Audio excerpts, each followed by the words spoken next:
Hi everyone, it's Mr. D, Classroom Kitchen. Today's episode, really exciting, we're going to make our own mini pizzas. Now, a little bit different, if you want to make a bread dough, you can do it. I've actually put that clip online this morning on our Facebook page. So if you do want to make a pizza dough and you can do it on a pizza dough, that's fine. I'm actually going to show you how to do it with some tortilla wraps today. Okay, that's really easy to do. You could, if you wanted to do, use some pita breads instead. Either work brilliantly. These are really quick and easy. That's why I wanted to show you those, that you actually don't need to use a pizza dough. You can use your own breads that you find around the house. So really easy to make. A few different ingredients I'm going to show you how to chop up. Something creative, what you can do with it today. So I hope you enjoyed today's show. If you do, tell us that you enjoy it. Comment on the videos. If you're watching on YouTube, subscribe to the channel. If you are watching on Facebook, share the videos, give us a like. Keep spreading the word of Classroom Kitchen whilst we're all stuck at home. Okay, so we've got a few different ingredients today. So I'm going to start off with some toppings. I'm going to chop those up. We have got some pepper. So we've got a yellow pepper. I'm going to, nice and easy, going to take the top off the pepper. So I'm going to use my claw method. So a couple of cutting techniques to practice at home today. We're going to use our claws like that, where our fingers bend across like that. Okay, so our fingertips are bent over. That one's going to keep our fingertips safe, so that when the knife cuts in front, it's going to keep those tucked away. The other method we're going to be using is if we want to cut something in half. So if we want to cut something in half, we may use the bridge method. That's where all four fingers are together, thumb over the top, and then the knife can go underneath the bridge just like that. Okay, so we've got a couple of different methods today. Now, lots of different ingredients you can use. You don't have to use these, you will have your own favourites at home. So definitely have a go, take some photos, send us a picture of your final product. I've not used it today, but you could use things like sweet corn. You could use cherry tomatoes instead of plum tomatoes or salad tomatoes. There's lots of different varieties of tomatoes out there to try. You could use different types of meat. So I've got a little bit of salami there. You might be a vegetarian, you might not want to use meat, but there's a variety to what you can use. With the pepper, what we've done, I've just cut off part of the pepper, half of it. I don't need it all, so I'm not going to use it all at once. I'm going to use my claw method on the inside, and I'm going to cut some strips of pepper. Now, you may want to do yours in a different way. It's completely up to you. You may want to slice it the other way. You may want to have small pieces, or you might want to dice it up. If you do want to dice it, go the opposite direction, dice it up there too. So you can cut both ways. So you can get really creative with pizza making. You can put lots of different elements together. So we put them to one side. I'm going to do the same with some tomatoes, but I'm going to slice them. You could cut them in half. If you cut them in half, though, you're going to get a chunk. And if you think of what a pizza tends to be like, it tends to be quite flat in texture. So we're going to keep our items flat on this one today. If you do want to do it at home though, and you want to use maybe cherry tomatoes, something like that, they're really good when you cut them in half. Cut the cherry tomato in half, place them on the back, and they cook really nicely on the pizza. So I'm going to go for a claw though, I'm going to slice. Got to be really careful because the outside of the tomato is quite slippy. So we make sure we cut it nice and easy. Take our time. Cut the slices off just like that. Once we get to the end, we can use our bridge method. Hand over the top to finish that last piece off. And we can do that with a couple of different tomatoes. You don't have to use tomato. I like to put some extra ones on there because we do use a passata base or tomato puree on the top of the pizza dough. But for this one, I'm going to put some extra chopped tomatoes on there too. So I'll leave those to one side for a second. A few other items on there, we've got some mozzarella. I'm going to use some mozzarella today. Mozzarella looks like this one here. So this is the mozzarella cheese. It's really soft. Comes in a bag usually, got a little bit of liquid around it to keep it nice and fresh. You get rid of that liquid, you're just going to use the mozzarella. You can either rip that, turn that up, or I'll show you we can chop that up in a moment. Got some salami there. You may use other cheeses at home, you don't have to use those. You can use lots of different varieties of cheese on a pizza. We're going to do the onion, okay? With the onion, all we're going to do, take the end off. Now, for an onion, get someone at home to do this. This is quite a tricky one. Don't want people slipping. The only reason it's tricky is the layers of the onion can slip when you cut in them. So take those off. So I always like to prepare everything first before I start making it.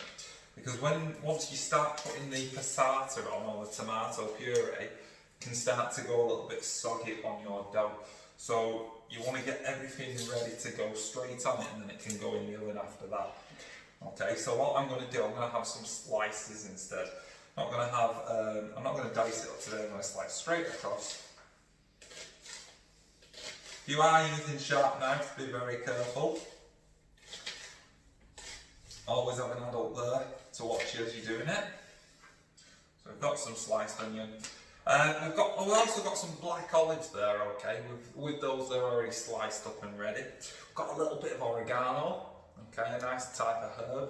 Smells really good. Goes really nice with Italian foods, usually put in pastas, on tops of pizzas, things like that. This is the passata right here, okay, this is the tomato stuff right here. So you've got your tomato passata, you have got, with those, you can also use puree, you don't have to use that. I'm going to place this to one side, and I'm going to show you the pita bread, with the wraps today, the tortilla wraps. I'm actually going to use two, okay, so they're very thin. You can just do it with one, but my recommendation is use two, just thickens them up a little bit.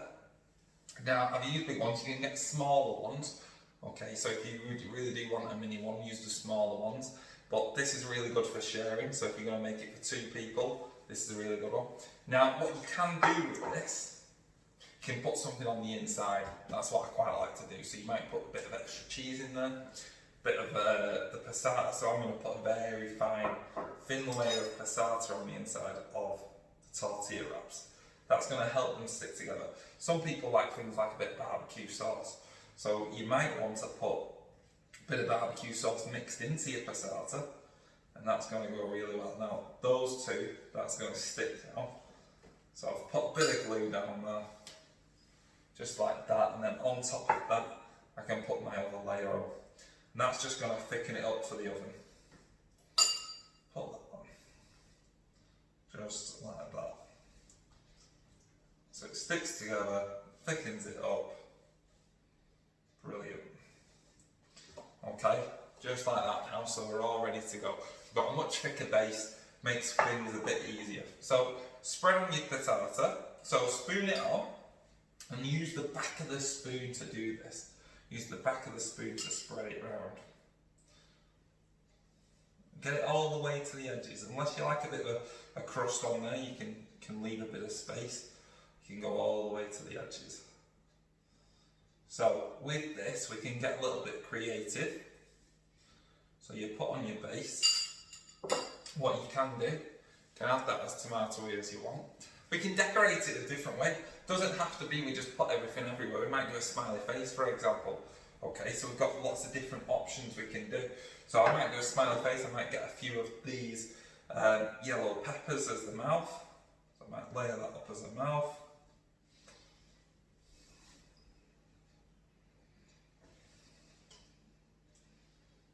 Pretty cool already. I've got an opened up mouth already on there.